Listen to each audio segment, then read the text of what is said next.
Rooster Teeth, that was quite cruel of you. That was really cruel of you this week.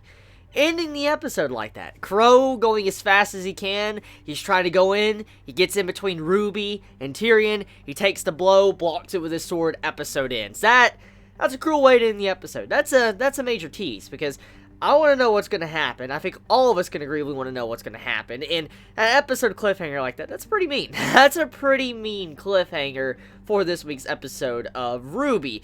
But with that aside, let's talk about Tyrion for a second. This character has now been revealed to be a Faunus. And not just any Faunus. He is a Scorpion Faunus. So, bugs can possibly be Faunus. For instance, like, people could have some form of bug-like trait. So there could be a possible, maybe spider Faunus, or maybe there could be some form of grasshopper, Faunus or something. I don't know, I'm just throwing things out there. So when you think about it like that, this adds a little bit of interesting things we could expect from the future from the Faunus. It won't just be animals and stuff, but it might be bugs in general. And when you see Tyrion reveal this scorpion-like tail, definitely something I like. I liked his design with that. It makes a lot of sense judging by the way his entire blades are, the way he carries his blades on his wrist, all that, the way the design of his character is. Him being kind of like a scorpion, it does make sense. It does. So, I'm actually very, very fine with his design, and I'm a big fan of it. And I mean,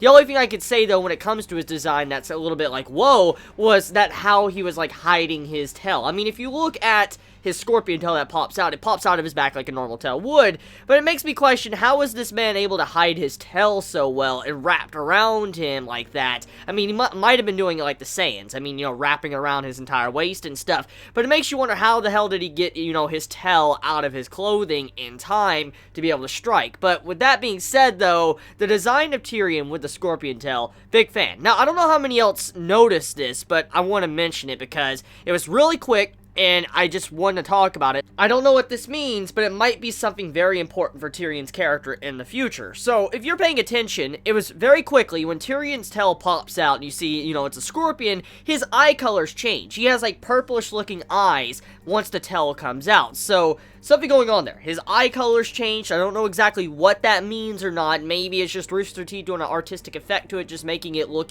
just different because, he revealed his true abilities. Or maybe it's something else. Maybe him using his tail might mean something else, and that's why his eyes changed. So I just wanted to point that out. I don't know how many else noticed that, but his eye color did change in the fight in this episode right when his tail was revealed. So with that being said, though, moving on to the next topic, let's talk about Tyrion's fascination with Jon. Now this has me confused right now. I mean, we know Jon, he has a lot of potential. We know he's going to be a very powerful character in the future. And I mean, I'm curious if the reason why Tyrion is fascinated by Jon is because of the equipment he is currently donning. For instance, Pyrrha, her equipment and stuff, the shield and all that. Or is he just fascinated by Jon because of how different he is compared to the entirety of the party, of, this team.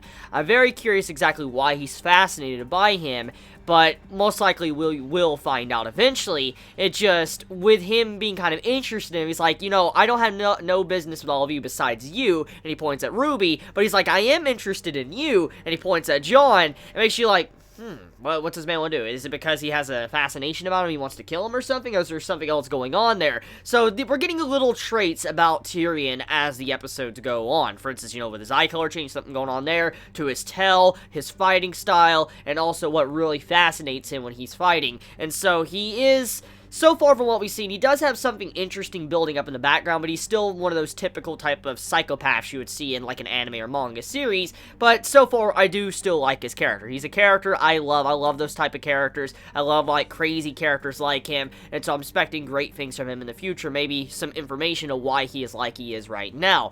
Now, besides that, let's talk about the big topic of discussion, which would be Weiss. Now, Weiss in this episode, Yo. Weiss. That singing. Oh, Casey, the person that sung that song, that was a very good song. That was good singing. I mean, the song was very ominous. I'm gonna be straight up with you. It was a very ominous song, had some very dark meaning to it, but still, the singing of that song by Weiss, or, the voice actor, Casey, just seeing how she did that, wonderful. Simply fucking wonderful. I loved hearing that song. That was something I repeated a couple of times before I even decided to sit down and do a video. I just had to listen to that scene multiple times just with how good it was. It was a very dark song, and I mean, I feel like there's some deeper meaning in that. They'll probably lead into something down the road, because I mean, usually when it comes to RWBY, there's some little setups here and there for future arcs. I mean, look what we had going on for the first 3 seasons of RWBY. It was constantly hinting at it like a great war, something big was going to happen, things are going to change, they'll grow up eventually, stuff like this, and now it's season 4, popping up. We do know that all our characters are going through a radical change. They're changing constantly, they're developing to where they're actually doing stuff they normally wouldn't do in the past from the previous seasons. I mean, we have Yang with her entire issue with the lack of arm, RWBY's going on an adventure like this with a bunch of people, and then you also have the stuff going on with Blake, how she's going back to her hometown, she's confronting the White Fang. I mean, there's a lot of characters getting development throughout this season, and I mean, that song being what it is, being very dark and ominous, I feel like the song choice probably might not hint at anything for this season, but maybe for something next season. Or even then, maybe the reason why Weiss chose that type of song was just to spite her father. Maybe. Because, I mean, there's a couple of things in, this episode with Weiss where she was just going completely against her father. I mean, for one, before she even did her little burst out and just yelled at everyone saying, "What the fuck you doing?" I mean, she was already just showing that she just didn't really like being there. I mean, the entire bit with the song, that's a perfect representation of how she just did not like being there and just this feeling she had. But then on top of that, you have how she treated one of the guests. She's like, "Get the hell out of here, you're not really here for anything else," and all that. And then you see these people talking in the background and stuff of what they want to do, how they feel about the Vel and stuff like that, and it just pisses her off completely. And so Weiss's outburst, it makes a lot of sense. I mean, when you think about it, everybody here is what you would see normally at like some form of party. Like if you saw a very high class, party, for instance with nobles, this is what you would typically see, especially if there's problems going on in the world and it's like some form of, negotiations or political stuff going on. This is the type of stuff you normally see. People not really talking about what's really important, or everybody trying to further their agenda. And that's what you see going on throughout this entire party. And Weiss is really upset about this because nobody truly understands what's going on and why this is so bad. And Weiss, since she's been there, she's been at Beacon, she knows what was going on in the Vel, she knows about all of this, she knows how bad it is, but all these people, these stuck-up nobles with a stick up their ass, they don't know what the hell is going on, they don't know exactly how bad it is, they're just happy because they're making money, they continue to profit, they're staying in their high positions and all that, nothing's changing for them, as long as it doesn't affect them in any way, it doesn't bug them at all. So, Weiss getting upset, you could see why she's acting like that, why she's like, "Oh, you all are worried about your hair and these other little things, you're happy that the Vel was, harmed or whatever, and they deserved it or whatever. You guys don't see the big issue here, the big picture. All of you here shouldn't even be here in the first place. You're not really here for what this party is meant to be about." I mean, the entire painting. Let's look at the painting of what Weiss was looking at. The paintings is actually supposed to be funding for Vel and everybody else that was hurt. That's what it said. All the profits and stuff would go to the people, but nobody was buying it. They were even saying like it was too expensive and stuff, and the reason for that is because they don't really care. They don't want to support the country or these different places. They only care about themselves, their own personal image, and that's kind of why they're there. And so with Weiss rebelling like that, it's like she's saying, "Fuck you guys are not really good people at all. I mean, if you guys really had something knocking at your door, most likely your attitudes would change. As long as it doesn't concern you, you're completely fine." Now, with Weiss's father popping up like that, I can understand from a father perspective why he would react like that. I mean, she's at a party and she's just having an outburst and all that, and it makes him look bad. Now, we do know Weiss's father is an asshole. I'm not saying he isn't, okay? Hear me out. I know he's an asshole. I know he's not a good father. I mean, how he's already treated Weiss already proves that. I mean, he's using his own daughter for his own gain. But, I mean, his overall reaction to, tell her to calm down, it makes sense. From a father perspective, he's like, "Hey, you need to calm down. You shouldn't say this to a bunch of people." Even if Weiss's father wasn't an asshole, and he was a good guy, he was a good father, Weiss's outbursts like that would affect him really badly. It's a very bad move on Weiss's part. Yes, she was saying facts, and she was saying it like it was, which I completely agree with what she was doing.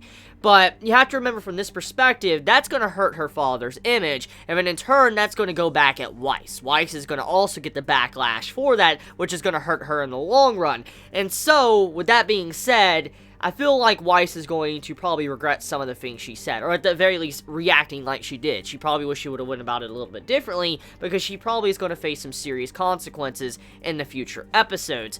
Now, regardless of that, though, I do say the stuff with Weiss, the entire Weiss stuff in this episode, very enjoyable. I mean, especially to the summoning, when she summoned and she couldn't control it. It was about to attack someone, and Ironwood came in and shot it. Very badass stuff. Ironwood being a very good man as well. I loved his character since his introduction. I'll continue to love his character the more I see of him, and how this man in this episode, he's like, she's the only one speaking any sense in this room right now. I mean, he just walks off and leaves and he doesn't arrest her. That was badass. So Ironwood, good man.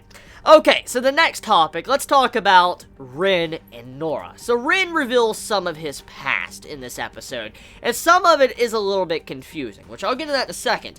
But Rin reveals a little bit about his past, not all of it, but some, to where his family, a while back, they were trying to set up a town called Oniyuri. I think that's the name. His family's trying to set up a town. They were going to move here. They eventually wanted to become their own kingdom. Like, just their own country. And things went wrong. One day, something bad happened, and some form of Grimm attacked, from what we could assume from the details we got. A very powerful Grimm. And with everything happening, something very bad happened in the town, and all the people that were trying to move there. Rin's parents, for instance. And we do know that Nora and Rin have been connected for a good long while. They have kind of like a connected history. And for Nora not to really know what this place is, Oniyuri, it makes me question exactly what's going on here. Because from what we know, Nora and, Rin, they've been together for a while, and, I mean, you would assume that Nora would know about Oniyuri, like, she would know about this place, and, Rin wouldn't have to say it to her. So, the only thing I could assume is just he never mentioned the name of the place to Nora. Maybe she knew about it, but she had no idea, like, she didn't know what its name was or something, because, I mean, that's just what really confused me about this episode, how she did not know about this place, even though they've been together for so long, they have, like, a connected history and stuff. It makes you assume, like, why wouldn't she know something like that? But anyways, though, Rin's past is getting hinted at, and it's a little bit dark from what we can see, which we all assume since the very beginning that their past is probably a little bit dark, and as we know, Volume 4 of RWBY is, like, trying to kind of change that. It's, like, turned into a darker series, and it's trying to be a little bit more serious, and as I've already covered, Season 4 is more of a character development type season. It's more for giving characterization and development for these individual characters, and so it's a good thing to see. So Rin and Nora getting this development, it's very good, because, I mean, side characters need to get developed as well. It's not just always the main four characters that need to get development, it needs to also be the side characters. And so Rin and Nora getting a little bit of the focus in this episode, mainly just Rin, it makes me excited because this means that, their past was going to get dived into even more, but probably before this season ends. Like, before, Volume 4 ends, we're probably going to get more information on whatever is going on in their past, and I'm excited. So how many of you Chibits are pretty damn excited? Let me know your thoughts in the comments below. So, overall, I think the episode was truly enjoyable. I mean, I had a lot of fun watching it. I think we can all agree that it was a good episode. If there's one thing I do want to complain about, however, which it's not a big complaint, but it is something I do need to mention. The fights, once again, you just can clearly see they're not as good as how Monty was doing in the past. And, I mean, it's probably never going to be to the way Monty did it, because, I mean, Monty was just that good with, the animation, especially towards the fighting scenes, and you could really see that impact in this season. I mean, with the fight with Tyrion and all that, RWBY and, Jon and all them fighting against Tyrion, you could see the fighting scenes are lacking compared to what they were. I'm not saying they were bad. Hear me out. I'm not saying they were just trash and they were unwatchable. I'm just saying you can clearly see a lack in how it was beforehand, which is to be expected. It makes me truly sad. And I mean, I do, however, like some of the things they've done with this season, especially with how the characters are animated, like the way they walk, to the way their facial expressions are drawn, or, animated. I mean, just the way they look in general, it looks a lot better than the previous seasons. But, I mean, when it comes to the fights, there still needs to be a lot more improvement there compared to how it was. Because, I mean, losing someone like Monty is like a freaking that's rough. That's really, really rough. And you can clearly see it once again in this fight scene. It's very obvious. So that being said, I want to end this video here. You all have a wonderful day or night wherever you live. Please be safe. Chibi out.